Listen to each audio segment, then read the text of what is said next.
안녕하세요. 생생매거진 오늘 황진입니다. 요즘 실시간으로 보도되는 튀르키예와 시리아 접경 지역의 지진 구호 현장 소식을 보면서 정말 안타까움이 너무 큽니다. 이번 7.8 규모의 지진은 원자폭탄 수십 개와 맞먹는 위력이라고 하는데요. 하루 사이에 사망자는 6천 명을 넘었고 구조는 더디기만 합니다. 지금 세계 여러 나라가 앞다퉈 지원에 나서고 있고 우리 정부도 사전조사단을 먼저 보는 데 이어서 어젯밤에 110여 명의 긴급 구호대가 현지로 떠났습니다. 터키로 우리는 알고 있죠? 우리에겐 형제의 나라 터키로 깊게 각인된 튀르키예. 6.25 전쟁 때 14,000여 명의 병력을 파견해서 우리를 도왔고요. 또 2002 한일 월드컵 때는 3, 4회전에서 만나서 함께 또 뜨거운 응원전을 펼쳤던 그런 기억도 있네요. 경북대, 계명대 등 지역 대학에서 공부하는 튀르키예 유학생들은 또 현지 상황을 좀 더 자세히 전하고 있는데 다행히 대피를 한 사람들도 지금 영하의 추위에 떨고 있고 많은 사람들이 저체온증으로 더 사망할 수 있다면서 지역사회의 관심과 도움을 요청하고 있습니다. 이 비극적인 참사에 국제사회의 연대와 구호 모두의 위로가 가장 큰 힘이 되겠죠. KBS 대구 1라디오 생생매거진 오늘 2월 8일 수요일 순서 시작합니다.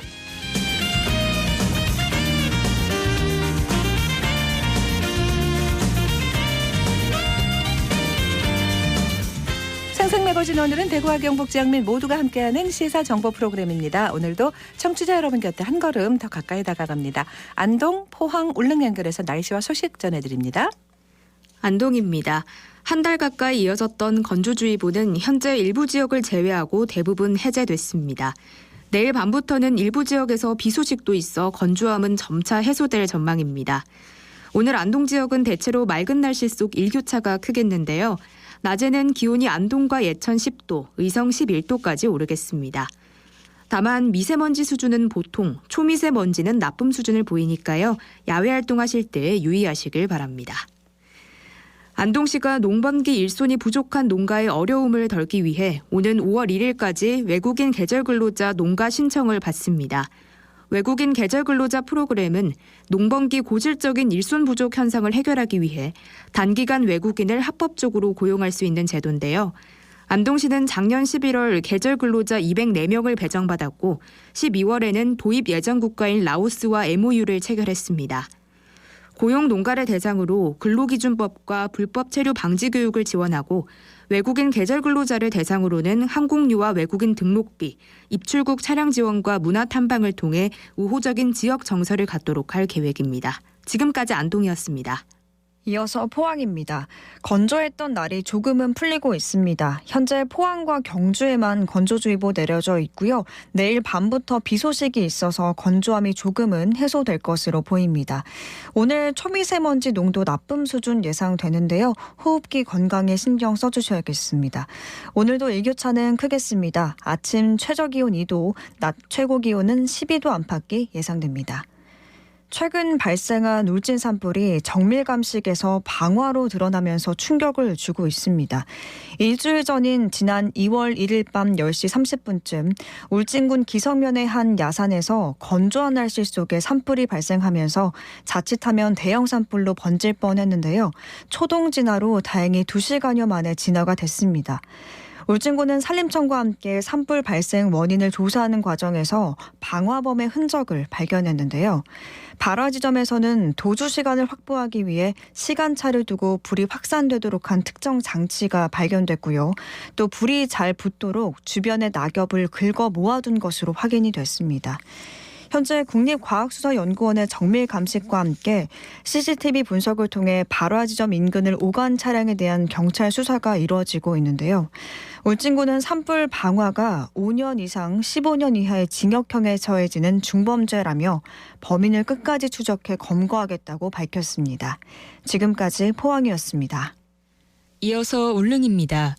울릉도와 독도는 흐린 하늘 보이고 있습니다. 현재 기온은 어제보다 7도 낮은 3도, 습도는 98%입니다. 동해 중부 먼바다에는 북서풍이 불면서 1에서 2m의 잔잔한 물결이 일고 있습니다. 오늘 여객선은 정상 운항합니다. 울릉군이 한국해양대학교와 해양인재 육성과 해양수산 발전을 위한 업무 협약을 체결했습니다. 이번 협약은 울릉군과 한국해양대학교 간 상호 협력 체계를 구축해 울릉군의 교육과 해양수산 발전에 기여할 수 있는 협력 사업을 추진하기 위해 마련됐는데요. 협약에 따라 한국해양대학교는 울릉군 학생의 교육을 돕고 학생들의 진로 체험과 대학 방문 등을 지원해 우수 인재를 양성하는 데 노력하기로 했습니다. 또 한국해양대 실습선의 울릉도 기항과 바다의 날, 섬의 날 등의 행사 개최 시 적극적인 협조, 소장 자료의 공유 등이 이루어집니다. 이와 함께 울릉군과 한국해양대는 울릉도 독도 해양연구기지의 운영기관인 한국해양과학기술원과도 연계해 울릉군의 미래인재 양성과 울릉도 독도 고부가 가치 해양수산업 육성에 상호 협력할 계획입니다. 지금까지 울릉이었습니다.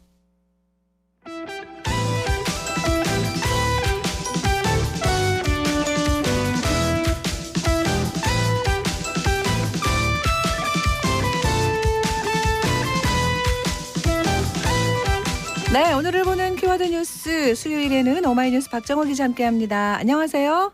안녕하십니까? 네, 자, 첫 번째 키워드는요. 네, 단계적 상향입니다. 예, 무슨 얘기예요? 네, 대구시가 이 대중교통 무임 승차 연령을 70세 이상으로 네. 바로 이제 하려겠죠? 통일하려던 네. 그런 방침에서 단계적 조정으로 좀 한 발 물러서는 모양새를 보였는데요. 네. 이게 사실은 이제 노인 복지 축소에 대한 우려의 목소리를 반영했다라고 볼 수가 있겠습니다.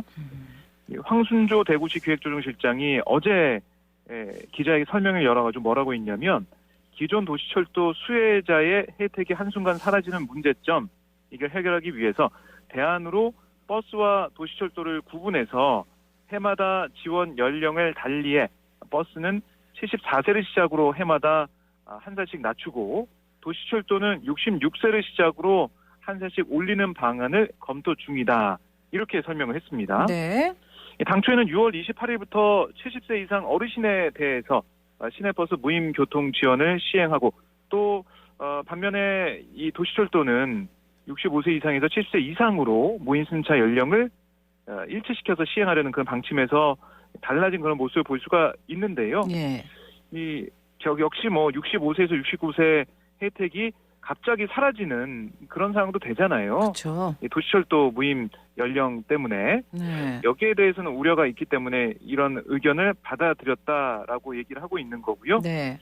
또 어쨌든 대구시에 따르면 70세 이상 버스 무임교통 지원에 필요한 재원 이게 연간 350억 정도가 투입이 되지만 도시철도 무임교통 지원을 70세로 상향하면 연간 150억이 절감돼서 총 예산은 연간 200억이 더 드는 거다 이렇게 설명을 하더라고요. 네. 또 단계별 차등 지원의 경우에는 버스는 74억이 절감되지만 도시철도는 79억이 추가 투입돼서 전체 재정 지원 규모는 크게 달라지지 않는다 이런 얘기를 하고 있는데 우선은 이제 앞으로 3월에 정확히 결정을 할 건데 어떻게 결론이 날지 또 그 안에 어떤 여론이 또 모아질지 좀 지켜봐야겠습니다. 네, 알겠습니다. 자, 다음 키워드는요. 네, 생사 확인입니다. 네, 이건 어떤 얘기인가요? 남북 뭐 교류 이런 건가요? 그렇습니다. 네. 지금 이산 가족들 계속해서 이제 너무나 속이 탈 것 같은데요. 여전히 속이 타죠. 그렇습니다. 네. 고령화가 계속 진행되고 연세가 좀 맞습니다. 많으시기 때문에 가족들의 생사만이라도 좀 확인했으면 좋겠다. 네. 이런 말씀까지 하고 계시거든요. 네. 그래서 정부가 생사 확인 이걸 좀 전면적으로 추진하겠다 이런 입장을 밝혔는데 통일부가 어제 발표한 제4차 남북 이산가족 교류 촉진 기본계획 이걸 보면 이산가족 교류 재개 및 활성화, 국군포로 납북자 억류자 문제 해결, 그리고 이산가족 교류 기반 확대, 이산가족 위로와 대내외 공감대 확산 4대 추진 과제로 제시를 했어요. 네. 특히 이 기본계획에 따르면 정부가 이산가족 상봉과 별개로 생존 이산가족 전체 명단 일괄 교환 그리고 명단 일괄 교환을 하고 시급한 대상자부터 확인해서 또 알려주는 이런 것들을 추진하겠다. 이걸 통해서 전면적인 생사 확인 방안을 마련하겠다. 이렇게 얘기를 했습니다. 네. 아울러 남북 이산가족 데이터베이스 구축하고 전용망을 연결해서 어떤 기술적 협력 방안도 준비하겠다라고 얘기하고 있는데요. 정부에 이산가족 상봉을 신청했지만은 북녘 가족을 만나지 못하고 숨진 사람이 지난해에만 3,647명에 달해요. 그리고 생존자 중에서도 8, 90대가 전체의 절반을 넘는 이산가족의 고령화가 심각한 상황이거든요. 네네. 그래서 이 생사 확인 이게 좀 어떻게 될지 좀 봐야겠습니다. 안타깝습니다. 그러면은 이런 이야기가 나오면 이산가족 상봉 어떤 이런 것들도 또 이어질까요? 네, 통일부는 계속 준비는 하고 있어요. 네.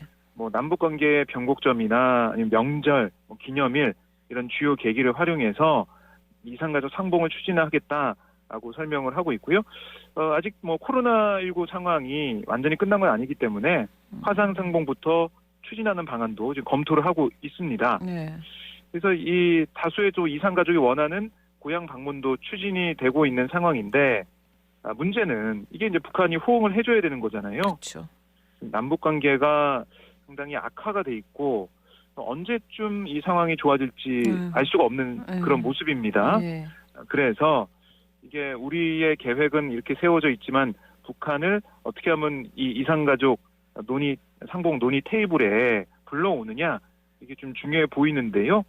그래서 이 통일부 얘기를 들어보면 우선 우리 정부 측에서 먼저 할 수 있는 사업, 먼저 할 수 있는 제안 이거부터 준비해서 북측에 요구를 하겠다 이렇게 얘기를 하고 있는데 예. 2023년 올해는 좀 남북 관계가 좀 더 좀 활발해져 가지고 특히 이산가족 문제는 인도적 문제잖아요. 그렇죠. 이런 차원의 것들은 좀 잘 이루어질 수 있었으면 좋겠다는 생각이 듭니다. 그렇습니다. 진짜 잘 되면 좋겠습니다.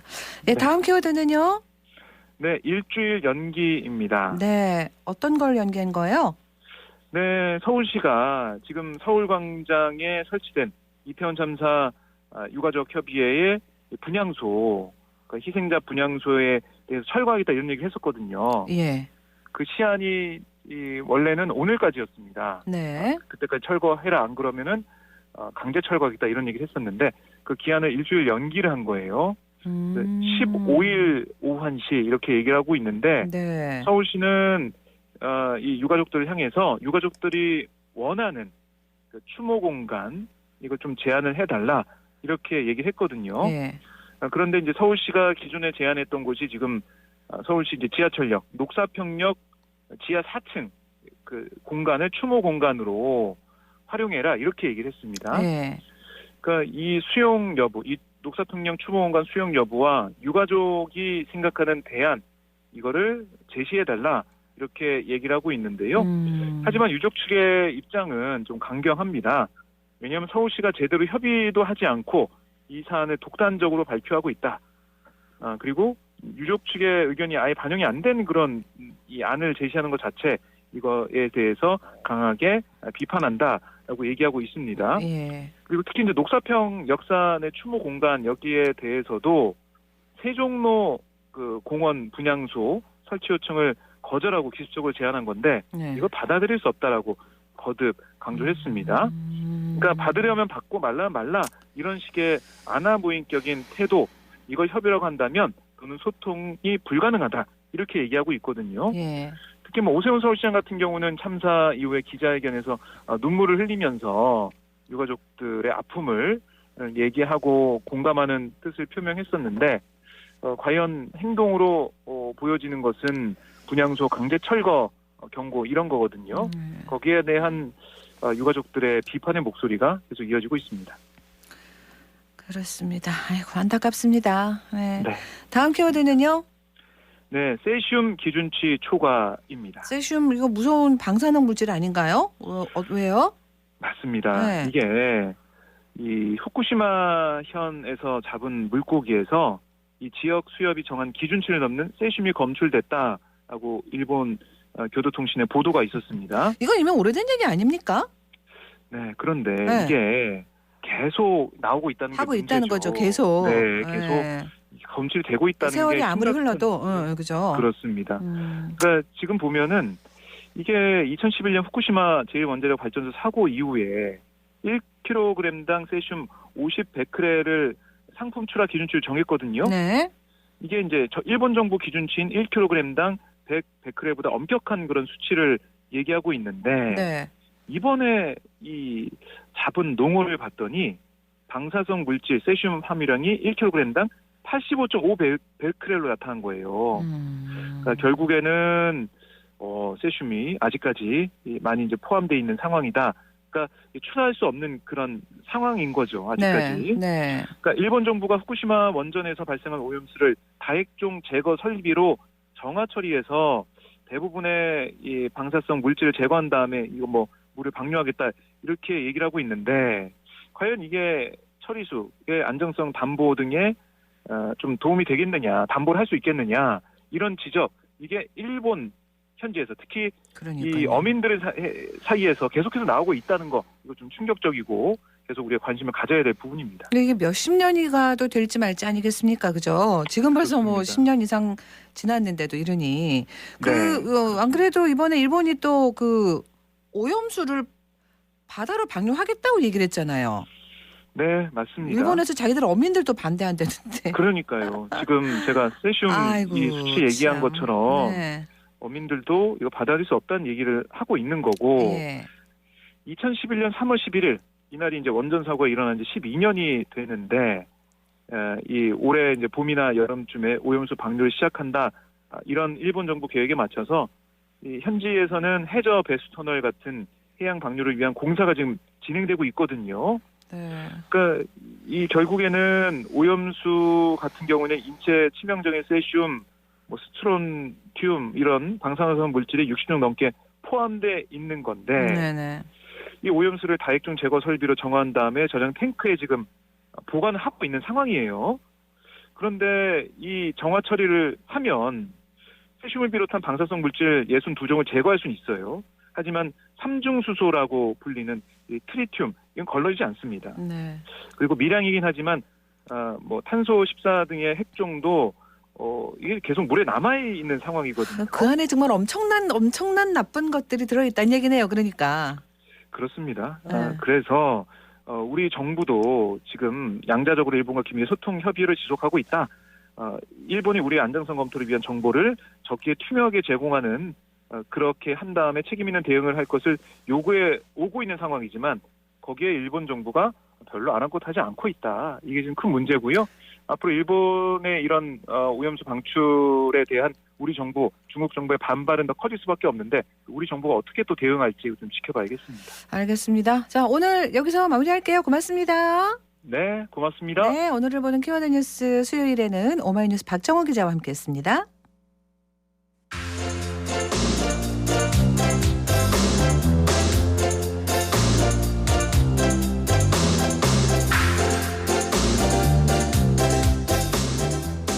수요일 현장 리포트는 포항에서 전해드립니다. 포항 맛집을 소개하고 서비스도 평가하는 시민 식객단 김유경 리포터가 소개합니다. 유경 씨 안녕하세요. 네, 안녕하세요. 네. 지난주 포항에서는 제4기 시민식객단 위촉식이 열렸었는데요. 포항시 음식점을 고객의 입장에서 친절과 위생, 상차림 종류 같은 전반적인 서비스에 대해서 평가하는 모니터 활동입니다. 매 월마다 음식점 내부 사진과 평가표를 작성해서 포항시 식품산업과로 전달하게 되는데요. 요즘 어디 여행 가려고 검색창에 지역 맛집을 검색하면 대부분이 광고글이라서 수요자들이 믿을 만한 정보가 잘 없습니다. 네. 근데 이 시민식객단의 3회 이상 우수업소로 평가되면 포항시 홈페이지나 블로그 같은 SNS에 시민식객단이 평가한 우수업소로 소개도 된다고 합니다. 이어서 들어보시죠.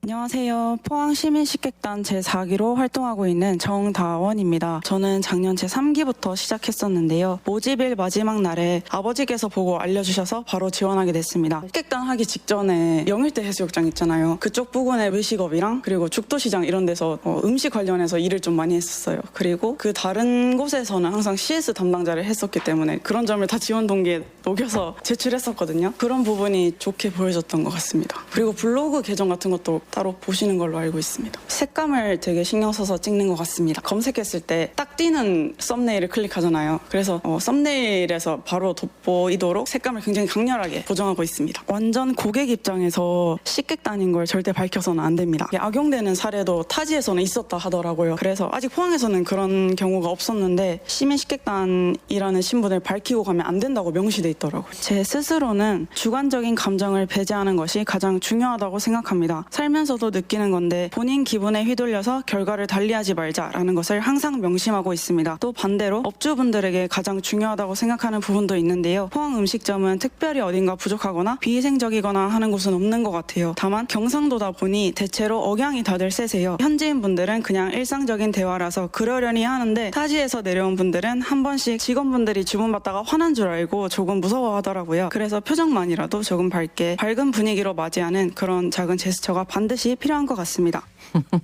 필요합니다. 근데 우수업소로 선정된 식당들은 그러니까 이제 광고글이 아니고 지역민들이 추천하는 진짜 믿을 만한 현지 맛집이다. 이런 효과를 누리는 거잖아요. 그렇습니다. 또 반대의 경우도 있는데요. 네. 부족한 점이나 개선점이 있는 식당 같은 경우엔 그 피드백이 영업주에게 그대로 전달이 되고 자발적으로 개선하게끔 유도하는 효과도 있게 됩니다. 만약 정도가 심하거나 식품위생법을 위반한 경우엔 현장 모니터링으로까지 이어지게 되는데요. 현재 식객단 활동이 포항에선 어느 정도 입지가 쌓여 있어서 이곳에서 외식업을 하고 있는 사장들은 이 식객단을 모르는 경우가 거의 없다고 합니다. 이어서 들어보시죠. 제가 지난해 평가했던 활동 중에 유일하게 좋지 않음으로 평가했던 곳이 딱 한 곳 있었는데요. 그곳이 위생적인 면에서도 접시 같은 것들을 고객들이 이제 먹고 있는 접시 쪽에 빈 접시를 바로 갖다 던져버리고 어떤 노인 할머니 분께서 앞치마 어디 있냐라고 그냥 물을 수 있는 부분이잖아요. 그렇게 질문을 했는데 직원분이 어디 있나까지 얘기했는데 저기 앞에 있다니까요 이러면서 특유의 그런 말투를 사용하시더라고요. 그런 부분이 부족하다고 생각해서 있는 그대로 제출했는데 얼마 전에 그 지점을 다시 방문했었거든요. 근데 피드백이 갔는지 되게 친절하게 바뀌어 있더라고요. 그래서 굉장히 기억에 남습니다. 올해 활동 계획은 포항 신미 음식점 모두 소개하기입니다. 포항 신미는 과메기 포항물회, 구룡포대게 등푸른 마케 아구탕 모리국수, 해신탕 영일대 조개구이, 포항초 산채 비빔밥, 소머리 곰탕 이렇게 10가지가 포항을 대표하는 포항 신미인데요. 아직까지는 포항하면 맛집보다는 포스코가 유명하고 먹거리 중에서도 과메기 물의 끝 이런 인식이 많더라고요. 요즘은 맛있는 음식점이랑 예쁜 카페 가려고 멀리서도 찾아오는 시대잖아요. 그렇기 때문에 2021년부터 추진 중인 포항 신미를 올해는 확실하게 어필해서 코로나 이슈로 기울어진 외식 산업과 관광문화 경제가 다시 부흥할 수 있도록 집중 홍보하고 싶습니다. 지금 담당해주고 계시는 식품산업가 분들이 정말 좋은 기획력으로 팀에 신경도 많이 써주시고 이끌어주시기 때문에 굳이 외식업이 아니어도 일이라는 자체에 임하는 자세를 배울 수 있거든요. 월 2회면 직장인 분들도 충분히 부담 없이 할 수 있는 활동이니까 내년에는 더 많은 분들이 지원하고 발전했으면 좋겠습니다. 저 또한 올해 같이 활동하게 된 제4기 식객단 분들과 함께 포항 외식 문화 발전에 좋은 영향을 줄 수 있도록 많이 공부하고 알리겠습니다. 감사합니다. 이렇게 뭔가 바뀌는 걸 또 보면 또 되게 기분 좋고 그러시겠어요. 네, 맞아요. 그러니까 평가 기준도 꽤 엄격하겠는데요? 맞습니다. 평가 기준이 굉장히 엄격하면서도 디테일한데요. 단순히 청결한지 반찬이 다양한지 정도가 아니라 네. 청결한데 벽은 어떻고 천장은 또 어떤지 바닥은 어떤지 이렇게 세부적인 부분의 청소 상태까지 체크한다고 합니다. 네네. 그리고 1인상 차림인지 그리고 다인상이라면 국자, 개인 접시 같은 것들을 개별적으로 제공해 주는지도 세세하게 평가표에 명시되어 있는데요. 예. 평가 정도에도 5단계로 나뉘어져 있어서 애매한 부분도 체크할 수 있도록 되어 있었습니다. 이춘희 씨 이야기도 들어보시죠. 네, 저는 이춘희입니다. 시민식객단 모집 공고를 제가 발견을 하고요. 포항의 맛집 평가하는 그런 모니터는 제가 좀 잘할 수 있을 분야라고 생각을 해서 신청하게 되었습니다. 평소 주변에서 좋은 곳이라고 소개하는 것도 좀 참고를 하고 인터넷 카페 글에서도 추천하는 것도 메모해서 제가 하면서 반문을 하는 편입니다. 고객의 만족을 넘어서 감동을 요즘 시켜줘야 한다고 하지 않습니까? 친절 서비스와 주변 환경, 청결함에 저는 포커스를 좀 맞추고 싶고요.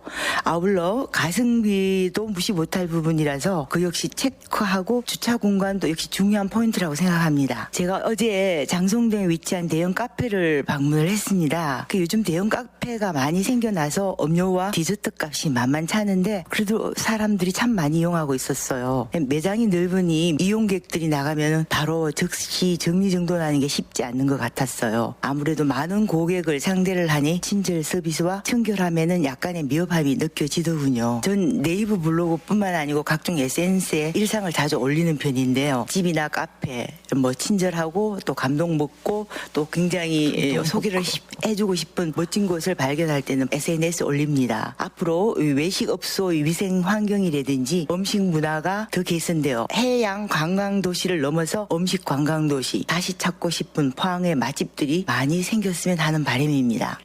네, 오늘은 제4기 포항 시민식객단 소식 전해드렸습니다. 네. 활발한 활동으로 포항이 맛집 많은 도시로 이름날 수 있었으면 좋겠네요. 그래요. 잘 들었습니다. 네, 고맙습니다. 포항의 김유경 리포터였습니다.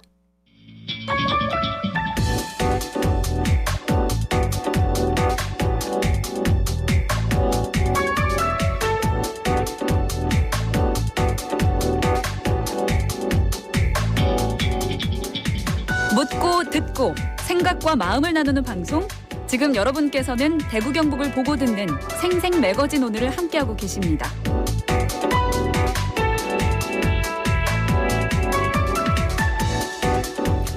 올해 설을 지나면서 퇴계 이황종가의 차례상이나 또 뭐 성균관에서 제시하는 차례상 이야기 많이들 하셨을 거예요. 몇 년 됐죠? 이런 얘기 나온 거. 그리고 이제는 차례뿐 아니라 제사도 시대에 맞게 간소화해야 한다. 이런 이야기도 나옵니다. 조상을 기리는 마음은 크게 간직하면서 오늘날에 맞는 제사를 지내는 방법을 한국국학진흥원이 자세하게 알려주고 있는데요. 자, 오늘 김미영 수석연구위원하고 얘기 좀 나눠볼게요. 안녕하세요. 네, 안녕하세요. 네. 사실 제례문화라는 게 뭐 수십 수백 년 그러니까 전통을 이어오는 거다 이렇게 우리가 생각을 하는데요. 네. 그런데 또 자세히 파고 들어가 보면 이게 상당한 오해가 있고 또 잘 몰랐거나 아니면 편견이었다라는 것들이 있었다는 걸 우리 한국국학진흥원이 알려준다고 들었습니다. 이번에 뭐 두 번째 내용이 나온 모양이네요. 네, 두 번째 내용이 나서 첫 번째는 구정 그 전에 이 차례상과 제사상은 다르다라는 네네네. 주제를 갖고 냈고 이번에는 우리가 기제사를 지낼 때 보통 고조부모까지 4대 봉사를 하잖아요. 예. 그 이제 4대 봉사가 사실 그게 근거가 없는 전통이다. 그거에 대해서 우리가 기획 기사를 내보냈습니다. 네. 4대 봉사가 현실과 맞지 않다. 그러니까 이제 부모, 조부모, 그리고 고조 부모까지 가는 거죠. 그렇죠. 근데 사실 4대 봉사라는 건 부모님, 조부모님, 증조부모님, 고조부모님인데 네. 기본 이제 1년에 8번인데 사실 그러네. 우리가 이전 시대만 해도 할머니가 2분이고 이런 경우가 많았잖아요. 맞아요. 그럼 뭐 10번 정도 되고 맞아요. 이러는데 네.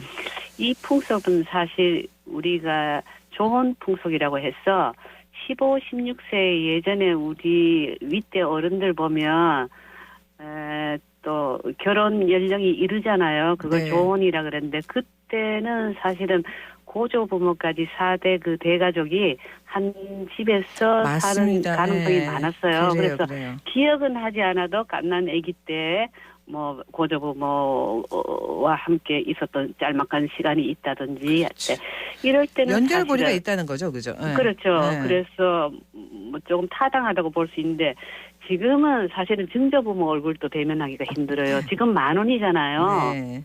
30세 넘어서 맞습니다. 결혼하고.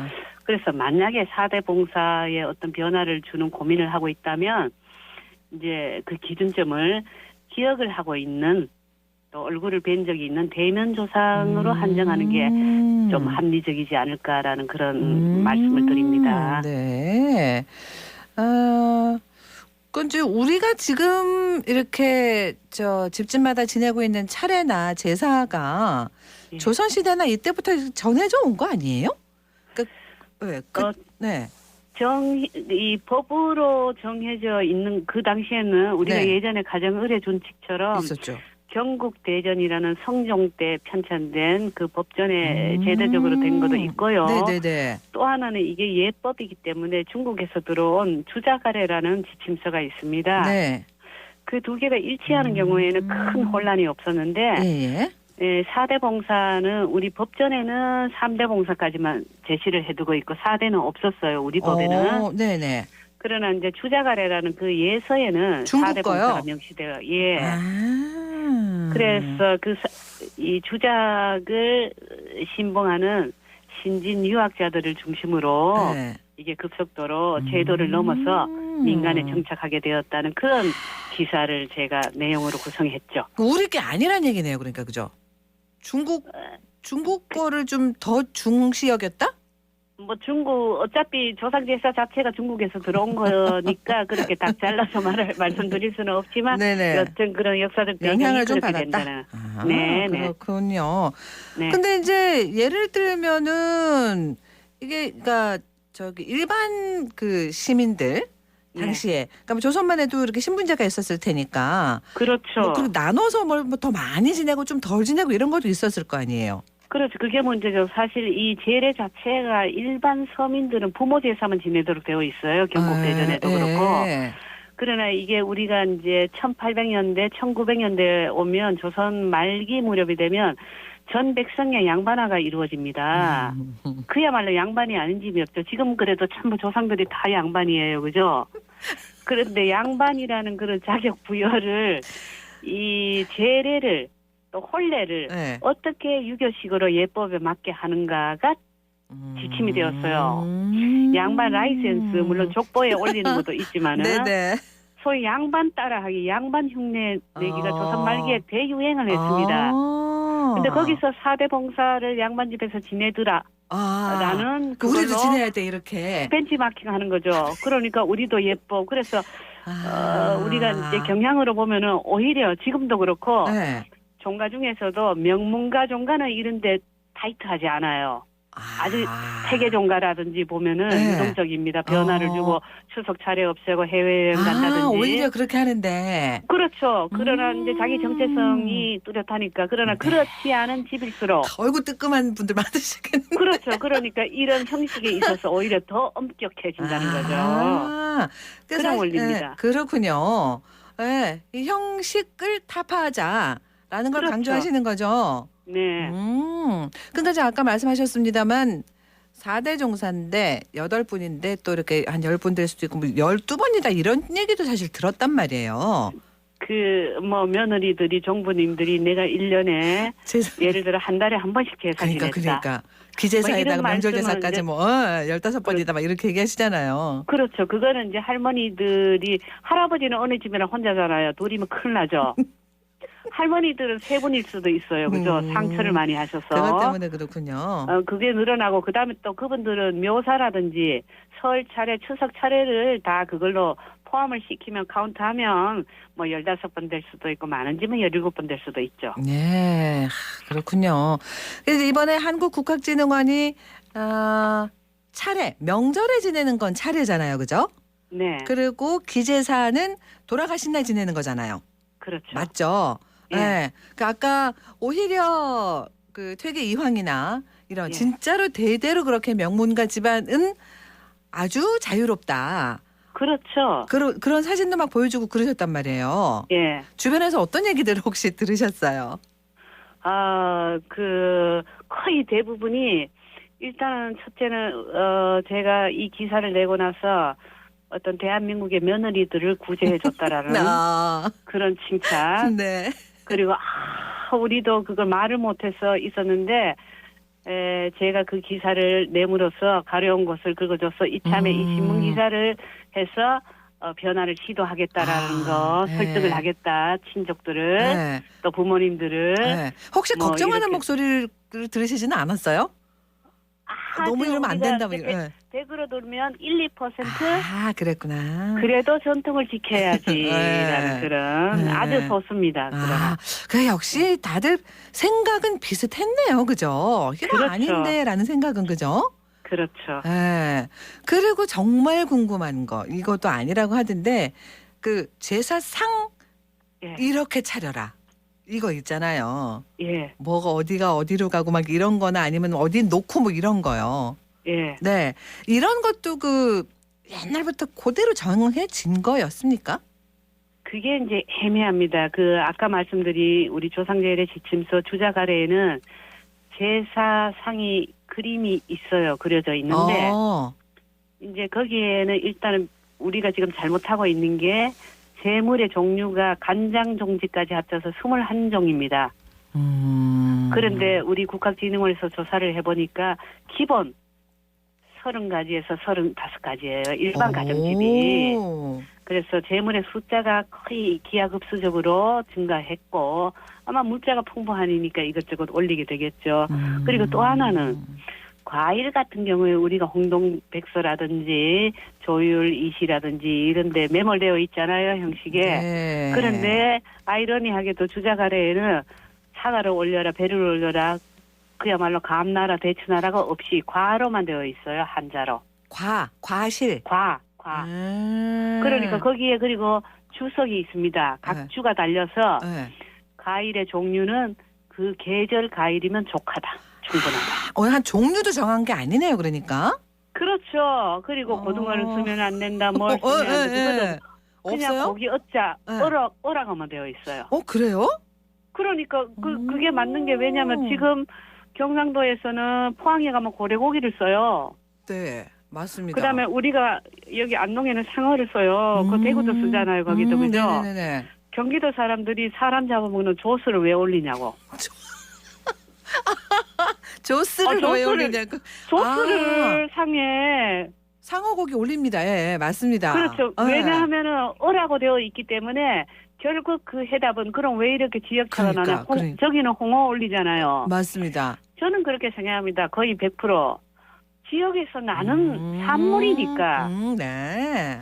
그죠? 그렇네요. 그래서 네. 이제 주자가라에서 예를 들어 고등어다. 여기는 이잔일 모자다 하면 이런 혼란이 없을 텐데 어라고 했으니까 자기 가까이서 잡히는 거는 다 올리는 거예요. 네네. 그 서해안 제사 가면 충청도나 경기도는 조기가 판을 쳐요. 많이 조기가 나니까. 그렇죠. 그렇게 가기 나름이다라는 거죠. 네. 근데 이제 말씀은 이렇게 하십니다만 사실은 여전히 경제적 심리적으로 부담은 되는데 이게 또 가정의 불화의 원인도 되잖아요. 그렇죠, 아마 그렇죠. 그래서 우리 한국국악진흥원이 이 재래 문화를 좀 현실에 맞게 바꿔야 되겠다 이런 사업을 쭉 하시는 것 같은데 네. 시간이 방송은 시간이 제한적이라 지금 더 많은 얘기를 제가 듣고 싶은데 네. 마지막 질문을 좀 드려야 되겠습니다. 네, 네. 앞으로도 이제 이런 일은 쭉 하실 거 아니에요. 좀 알려야 네네. 되겠다 이런 사업들. 그렇죠. 네. 계속 해나가야죠. 저는 뭐 한 가지만 말씀드리고 싶습니다. 지금 우리가 그 한국 사회에서 우리 또 국민들이 하고 있는 재래 문화가 상당히 왜곡되어 있다, 전통에서. 네네. 그래서 간소화가 아니라 제가 이제 차례상 문제라든지 4대 봉사 문제라든지 전통을 오히려 올바로 바로 잡으면은 해결될 문제들이 대다수라는 거. 그래서 제가 제목을 오해와 편견이라고 했습니다. 네. 그래서 간소화할 부분은 간소화하고 오히려 전통을 원래대로 되돌리면 가족 갈등이라든지 그런 문제 없이 대안책을 찾아 나갈 수 있을 것이다. 그래서 그 부분에 있어서 저희 국학진흥원이 다양한 자료와 근거 자료를 모아서 국민들에게 제시해 나갈 생각입니다. 현대화 사업 시작하신 게 오래됐나요? 이 재래 문화 조사에 대해서는 거의 뭐 10년 가까이 그런 실태 조사라든지 의식 조사라든지 해왔죠. 예, 그렇군요. 알겠습니다. 앞으로 또 이렇게 책을 발간하시고 어떤 새로운 소식이 들리면 또 한번 연결해서 좋은 얘기 들을게요. 오늘 말씀 여기서 마무리합니다. 고맙습니다. 감사합니다. 네, 한국국학진흥원 김미영 수석연구위원과 얘기 나눴습니다.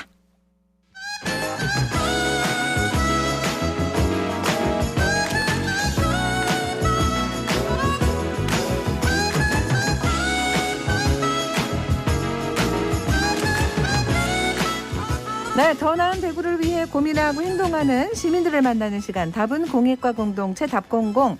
오늘은 대구 마을 공동체 만들기 지원센터 김영숙 센터장과 함께합니다. 어서 오세요. 네, 반갑습니다. 자, 이제 올해 또 마을 공동체 활성화 사업들을 시작하셔야 될 텐데 준비는 네. 잘 돼가고 있어요? 네, 원래 마을 공동체 활성화 공모사 벌써 시작을 했습니다. 공고가 홈페이지에 지금 1월 17일 날 공고됐고요. 네. 원래는 뭐 총 10가지 부분 사업 지금 진행되는데 새로운 사업 모델도 2가지 신설되었습니다. 네. 공고가 나가고 저희들도 바쁘게 지냈는데 지난 1월 30일 시내에서 공모 사업 설명회도 좀 하고 예. 멀리 좀 갔었어요. 달성군의 구시면 네, 직접 들어가서 찾아가는 설명회도 진행을 했고 네. 지난 2월 1일 날은 본 설명회를 이제 시내에서 했는데 사람들이 앉을 자리가 부족할 정도로 많이 오셨어요. 그랬군요. 자리가 없을 정도로 많은 분들이 오셨다. 역시 관심이 많으시다는 얘기죠. 네. 네. 아무튼 코로나 때문에 이 우리 마을 공동체 만들기 여러 가지도 행사나 그 프로그램 활동 진행에 어려움이 되게 많으셨잖아요. 네. 이제는 좀 마스크 벗고 코로나도 좀 벗어나니까 좀 더 많은 변화가 확실히 보이는 듯합니다. 네. 예, 우리 답공공 시간에 소개하는 활동도 좀 참고를 많이 하시면 좋겠어요. 네. 예. 오늘 저희 이제 도시에서 사실 마을 공동체 가능한가 이런 질문 계속 받는데요. 이 질문을 깨는 모임을 소개하려고 네네. 합니다. 이 아파트 숲으로 둘러싸인 도시 안에서 아이들을 키우는 학부모들이 모여서 이 육아 공동체 구성하고 매일 얼굴을 맞대고 살아가는 우리는 굴비지라는 모임인데요. 우리는 굴비지. 아, 네. 굴비? 굴비지? 아, 굴비지. 네네. 네. 2017년 호산동에서 2013년생 아이를 둔 학부모들이 엄마 모임에서 고민을 시작하면서 마을에서 함께 아이 키우고 체험과 교육 프로그램 고민하면서 계속 만나자 사업을 지금 하고 있는 팀입니다. 네. 와, 2017년부터요? 네. 만나자 사업에 참여한 모임. 대단하십니다. 지금까지 쭉 이어오고 있다는 게. 네. 자, 굴비지 모임 회의 내용 얘기 좀 담아왔습니다. 들어보죠. 어제 마을 공동체 통합 설명이 어땠어요? 저희가 할 수 있는 사업이 해보자랑 마을 방송국을 할 수 있더라고요. 어떤 활동을 하는 게 좋을까요? 마을 방송국을 하면 좋겠어요. 우리도 이제 새로운 걸 배우고 또 경험할 수 있을 것 같고 다양하게 많은 교육을 받을 수 있을 것 같아 좋을 것 같아요. 우리 아이들도 새로운 것을 더 많이 배우고 다양한 경험을 할 수 있어서 저도 마을 방송국을 해보는 게 좋을 것 같습니다. 안녕하세요. 우리는 굴비지의 대표 정정임입니다. 저희는 엄마 7명, 아이들 15명이 언제 어디든 줄줄이 굴비처럼 함께하는 육아 공동체입니다. 17년도에 아이들 어린이집 하원 후에 아파트 광장에서 만나서 이제 놀면서 자연스럽게 만들어진 육아 공동체고요. 저희가 하는 활동을 보고 영어 선생님께서 좀 더 조직화되고 공식화되게 활동을 하라고 이제 마을 공동체를 추천해 주셔가지고 작년부터 대구시 마을 공동체에서 우리는 굴비지라는 이름으로 활동하게 되었습니다. 아파트 주민 누구나 들을 수 있는 성교육을 엄마와 아이들한테 3차례 정도 실시했고 탄소 중립에 대한 교육도 하고 학교 교과에 나오는 뮤지컬 관람도 하고 대가야 역사 탐방 이런 것도 하고 또 용돈을 모아서 기부를 한다거나 아파트 쓰레기 줍기도 하고 그때그때 생각나는 즉흥적인 거를 다 하고 있다고 보면 됩니다. 저희는 우리가 재밌는 활동을 하고 있기 때문에 한번 이제 같이 해보시면 재밌어서 또 하게 되고 그러니까 자기가 재밌는 활동을 하게 되면 저절로 마을 활동가가 양성될 것 같습니다. 근데 사실은 아이를 키우는 거는 집집마다 사람마다 엄마마다 다 다르잖아요. 네, 그렇죠. 그런데 또 한 아이를 키우려면 온 마을이 필요하다. 이런 또 옛날부터 내려오는 말도 있습니다. 네. 근데 저는 그 후자에 한 표를 던지는 사람이라서 네. 그 이제 아이들도 요즘은 집집마다 한 아이 뭐 둘밖에 없고 뭐 하나밖에 없고 이런 데가 많으니까 그렇죠. 서로 진짜 좀 가깝게 네. 친구처럼 형제자매처럼 그렇게 지낼 수 있겠네요. 네.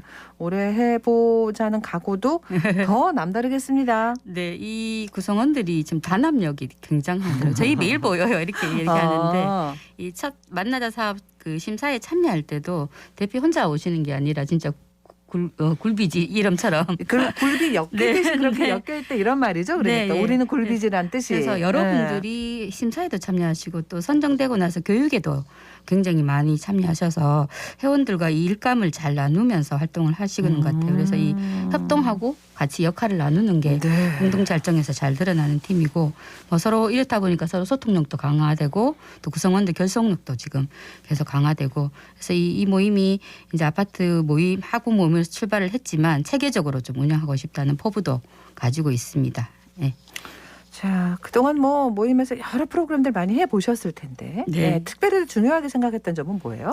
이분들이 이제 그 말씀 속에서 나오시는 거는 어떤 곳에 체험 보내려고 해도 이 구성원들이 일일이 회의를 통해서 이 엄마표 이 강좌들을 계속 이렇게 고민을 하시더라고요. 그래서 문화 강좌 아까 전에 시설에도 엄마들도 성교육 받고 아이들도 성교육 받고 이렇게 함께 기획을 하고 이제 문화가 있는 날 행사 같은 경우에도 안동 지역을 탐방한다 이러면 그 기획을 계속해서 엄마들이 또 프로그램 퀴즈 짜고 막 프로그램도 이렇게. 퀴즈 프로그램도 만들고 스탬프도 준비하고 부산 여행 갈 때는 전부 다 이렇게 차량을 대절하지 않고도 대중교통을 이용해서 그 지역에 가서 그런 과정에서 아이들과 학부모들이 함께 배우고 성장하는 그런 프로그램들을 긴 호흡을 가지고 좀 진행을 하고 있습니다. 그러니까 이게 다 말씀하신 것들을 보니까 엄마들이 다 어떻게 하면 좋을까를 조금이라도 더 나은 방법을 찾자라는 거에서 나온 결과물이라고 생각이 됩니다. 네. 그러면 이제 2017년부터면 18, 19, 20 네. 한 4, 5년, 5, 6년 됐는데 이제 그렇죠. 아이들도 다 많이 크고 또 어떤 새로운 것 좀 변화 이런 것도 지금 좀 찾으시겠는데요? 네, 이 굴비지팀 이런 교육 활동 이어오면서 이 아파트 내에서 같이 살아가고 있으니까 네네. 아이들 교육뿐만 아니라 다양한 마을 문제에 대해서도 있죠. 함께 좀 풀어나가기 위해서 지혜도 모으고 이 해결들을 또 많이 하셨더라고요. 그래서 이런 회원들 간의 신뢰들을 쌓아가는 것이 이 팀의 가장 큰 장점이라고 볼 수 그렇습니다. 있습니다. 예. 그러니까 아이들을 위한 교육 프로그램 어떻게 보면 그걸로 시작은 했지만 구성원들이 어떤 꿈과 생각을 갖고 있나 이것도 중요하고 그래야 새로운 프로그램도 찾을 테니까 그런 이야기 좀 들어볼게요. 문서 편집을 맡고 있는 송정임입니다. 자주 보게 되니까 친분도 쌓이게 되고 그러다 보니 우리 집에 놀러 갈래? 해서 저희 집에서 밤 10시까지 밥과 놀이를 하면서 친하게 지내게 됐죠. 사람들하고 다 같이 모여서 가니까 좀 더 재미있게 시간을 보내고 오는 것 같더라고요. 여행만 가지 말고 아이들과 문화 탐방을 할 수 있게끔 계획을 세워보자 해서 프로그램을 찾아가게 되고 그렇게 조직화된 활동을 하다 보니까 강의도 하게 되고 조금씩 엄마들의 재능을 받아서 종이 접기도 하게 되고 아이들의 재능을 또 따서 아이들이 친구들한테도 가르쳐주게 되고 그런 활동들을 많이 했던 것 같습니다. 라디오 방송을 체험했을 때가 되게 즐거웠었거든요. 좀 더 배우고 체계화하면은 아이들에게도 좋은 미디어를 선물해 줄 수 있겠다라고 생각이 들었어요. 레크리에이션을 담당하고 있는 이창숙이라고 합니다. 교육관도 비슷하고 아이들도 성향도 비슷하고 엄마들도 너무 마음이 잘 맞아서 저도 이렇게 활동에 참여하게 되었습니다. 저는 여행 갔던 게 제일 기억에 남는데요. 아이들과 같이 미디어가 없이 뛰어놀게끔 저희가 추진을 해가지고 여행을 갔었거든요. 아이들이 너무 즐거워하고 너무 재밌어가지고 뿌듯했고 엄마들도 정말 즐거운 여행이 되었습니다. 친구들이 상호작용을 통해서 자기들끼리도 성장하는 것 같고 싸우더라도 해결 방안을 찾아내고 그런 것들이 다 같이 성장할 수 있는 계기가 되는 것 같아서 너무 좋은 것 같아요. 저희가 지금 하고 싶은 게 되게 많아요. 쉼터도 만들고 싶고 도서관도 만들고 싶고 여행사도 만들고 싶어요. 모든 거를 이룰 수 있는 앞으로 되었으면 좋겠습니다. 하고 싶은 게 너무 많으시고. 네. 그러니까 이제 왜냐하면 아이들이 어릴 때 만났는데 아이들이 점점 커가고 하니까 다른 것들이 보이는 거죠. 그럼 뭐 그렇죠. 또 새로 할까를 고민하시는 것 같고 네. 이런 모습이 그 같이 있는 아이들에게도 너무 좋은 모습으로 보이겠어요. 네, 이 팀이 실제로 이 모임을 하면서 2018년도에는 이 아파트 광장의 바닥이 굉장히 이제 뭐 튀어나오고 내려서 네. 아이들 사고도 다수 발생을 했는데 이 바닥 교체를 요구해서 또 바꾼다든지 또 이 파워초에 이제 아이들이 계속 다니면서 어린이 보호구역이 있지만 이 불법 주정차 때문에 사고가 많이 일어나고 이제 안전에 위협을 받자 이 주정차 단속 카메라 설치가 필요하다는 이런 건의들도 해서 또 시행도 하고 그래서 이 아파트 안에서도 뭐 쪽문도 만들고 이 안전 문제, 지역 문제에 대해서 끊임없이 관심 가지면서 마을의 문제에 좀 확장된 고민들을 풀어나가고 있는 것 같습니다. 아유, 정말 대단하십니다. 그러니까 이제 이렇게 교육 문제에서 출발을 해서 이제 마을 공동체로 네. 성장을 한 이런 어떤 모델들이 있는 거예요? 어때요? 그 대부분의 저희 대구의 대표적인 마을 공동체 좀 출발이 어땠느냐 되돌아보면 성서 지역, 안심 지역, 시지 지역도 대부분 이 마을에서 아이를 함께 키우는 공동체 교육으로부터 출발을 한 것 같아요. 그래서 이 마을의 문제가 이제 교육에서 문화, 생활, 먹거리, 뭐 환경, 일자리 문제까지 이제 확장되는 그런 전 생애의 문제를 좀 마을에 살아가면서 해결하는 과정으로 나아가는 것 같고요. 그 올해 저희가 트렌드 조사가 있어서 뭐 보니까 공동체 활동에 중요한 메시지가 좀 있더라고요. 뭐 디깅 모멘텀 그리고 공간력이라는 두 가지 키워드가 이 공동체에서 굉장히 중요한데 어떤 분야에 좀 진심을 가진 사람 그리고 공동체 마을 공간들이 곳곳에 만들어지는 그런 어떤 변화가 있었으면 좋겠습니다. 알겠습니다. 오늘 말씀 고맙습니다. 네, 감사합니다. 나를 사랑한다고 말해주세요. 우리 동네에 가요. 편한 미소를 지어주세요. 노란 꽃잎처럼 내 맘에 사뿐히 내려앉도록 바람결에 스쳐갈까. 내 맘에 심어질까.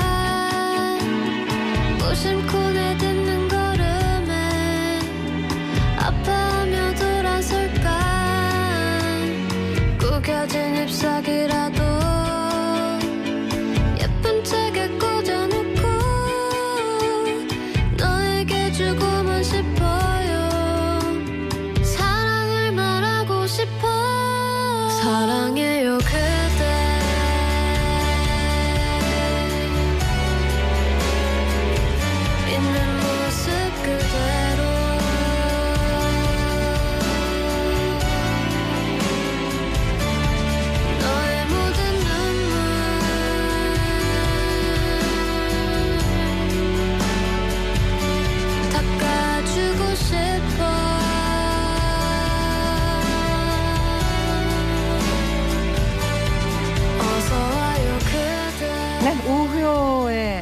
안전 민들레 듣고 왔습니다. 교통정보로 갑니다. 서유리 리포터. 네, 먼저 시내도로 정보입니다. 대학로 경북대학교 북문에서 복현오 거리 방향 신호주기에 따라 밀림과 풀림 반복합니다.